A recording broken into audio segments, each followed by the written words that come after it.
Di Masano isi Halis, Halwis, Kawal, Bisnupur, lagi yang di Sano isi Mukai Kumbutsari. Kasai, aina sang lihena hai terkesu, ekoi treasurer na, kino address kino matanda yang clearly ekoi jasun berkali masana si, batau karam na horaki bagi kadai lagi horaki mani kuda batau karam na laki, aina sehingga baik sehingga ambira men. Loina aina amuk sangatna nising darabada ekoi Curling Federation of India haisi India da 2019 da India da tumba restart orgi yang sangat kiba tumba masana amak kini juga masih hek India da like kamu da Manipur da 2020 da ekoina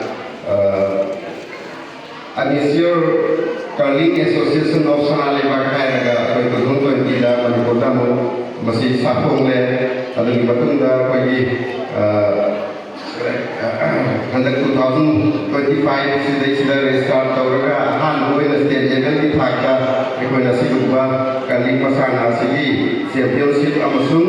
coaching camp pasi kaujawai masih yam ni henna nungai jai beti koi masih kasai su ekoi akhirnya thambi kre masih